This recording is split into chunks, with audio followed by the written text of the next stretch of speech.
nous sommes tous les enfants de Dieu. Ouais. Ouais. Et pourquoi on aurait besoin d'avoir des guides sur terre pour nous guider si nous sommes tous des enfants de Dieu? Dieu doit pouvoir nous diriger lui-même. Oui. Oui.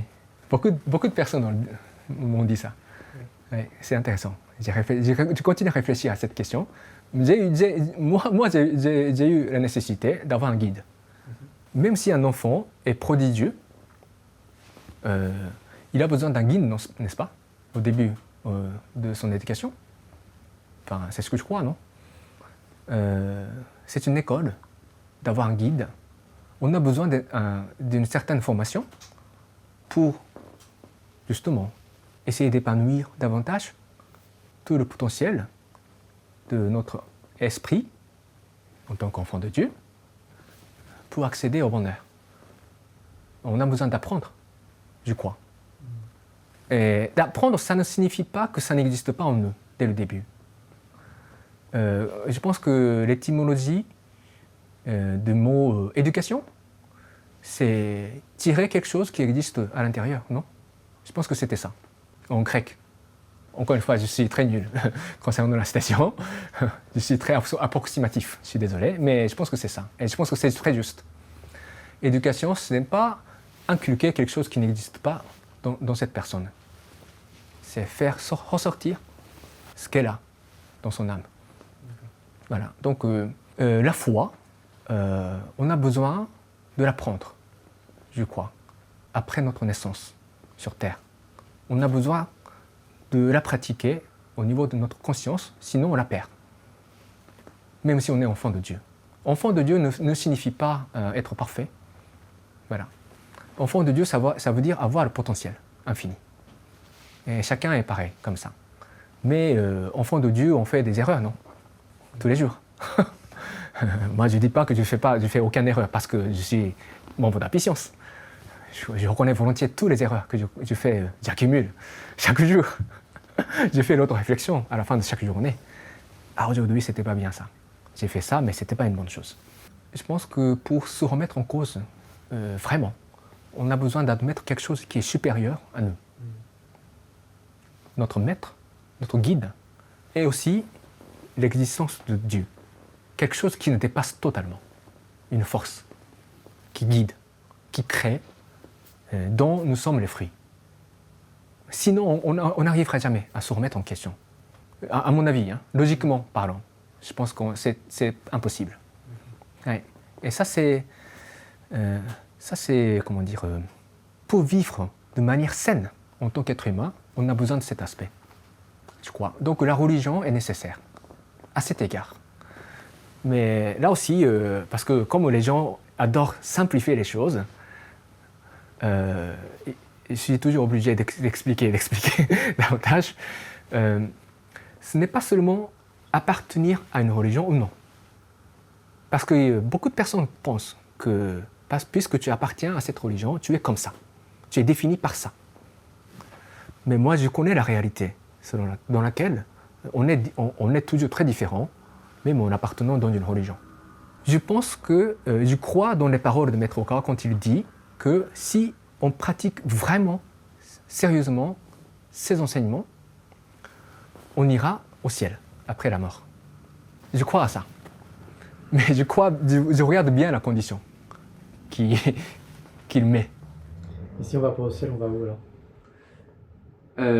En enfer. En enfer. En enfer. Mais on revient après parce qu'on se réincarne. Voilà, donc ça c'est différent. Ça c'est une différence avec le christianisme. Nous, on parle de l'enfer, mais ce n'est pas une condamnation éternelle. On va revenir au bout d'un certain moment, on va se si réincarner pour avoir une autre chance de si on veut. changer de route, c'est ça? Voilà. Ok. Si on Changer de route est possible. Je pense que si on est en enfer, on souhaite quitter l'enfer, si ça existe. Pas forcément. Pas forcément.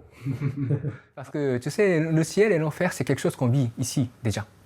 Parce que notre bonheur et malheur, ça c'est défini au niveau de notre état de l'esprit. Donc ceux qui vont finir en enfer vivent dans un état de l'enfer dans ce monde. Voilà. Donc de vivants, en tout cas, ils n'ont pas choisi de changer leur vie. Parce qu'ils acceptent que c'est comme ça la vie. Les gens qui améliorent leur vie pour aller vers le bonheur iront au paradis. Et ceux qui... C'est ça. Ceux qui ne font rien, qui se laissent aller dans leur malheur. Je veux dire que tout dépend de notre état de conscience. C'est tout. Ok. C'est tout. Ok. Ouais. Ouais. Parce que, comme je t'ai dit, le monde de l'au-delà, c'est le monde de la vibration et on ne peut pas vivre avec des gens qui ne partagent pas la même longueur d'onde. Donc la vibration entre le ciel et l'enfer est apparemment bien distincte. Pas seulement ça, hein, l'enfer, le monde céleste aussi est très très très très varié. C'est un aspect très important dans le message de la puissance que nous devons partager avec les gens. Donc parce qu'on est différents. Même si on est différents, ça ne veut pas dire que soit toi va au ciel ou moi qui vais au ciel. On va tous les deux au ciel après la mort, j'espère. Mais on ne va pas forcément dans le même endroit. Bon. Donc, tout dépend de notre état de conscience. Donc, appartenance à une religion n'est pas une garantie. Tout dépend de notre état de conscience. Et la religion, normalement, hein, originairement, la religion est créée, les enseignements de Dieu sont enseignés par les prophètes, par des gens éveillés au cours de l'histoire, pour inviter chacun à retrouver, la vraie distinction entre le bien et le mal au niveau de notre esprit. Qu'est-ce qui est bien et qu'est-ce qui n'est pas bien? Qu'est-ce qui nous amène au bonheur, au vrai sens du terme, et qu'est-ce qui nous amène à la ruine de notre âme? Voilà. Donc après, comme il y a des écoles différentes, même pour parler de... moi, je faisais de la trompette. La raison pour laquelle je suis allé en France en 1994, c'était pour apprendre de la trompette. Mais il y a des écoles différentes de la trompette. Il y a des maîtres différents de la trompette. Voilà. Mais moi, j'étais très nul, finalement, en matière de la trompette, donc je l'ai arrêté. Mais voilà, il se peut que j'étais très doué, potentiellement. Mais ça dépendra, n'est-ce pas, de guide. Comment je vais pouvoir faire épanouir mon talent de trompettiste. Et même les grands musiciens, qui sont bien établis en ce moment, avaient besoin d'un guide, non? Pour commencer. S'ils n'avaient pas, peut-être il y a des musiciens qui arrivent à s'en sortir seuls. Il y a des prodiges, des enfants prodiges aussi, sans doute. Mais eux aussi, c'est mieux d'avoir un guide, n'est-ce pas? Voilà. Et je pense qu'on n'est jamais très mature suffisamment en matière de la spiritualité, que moi je considère que nous avons besoin de quelque chose pour nous guider. Et en matière de la foi et la spiritualité intérieure, c'est souvent une religion. C'est souvent une religion, ou quelque chose qui est relié à la religion.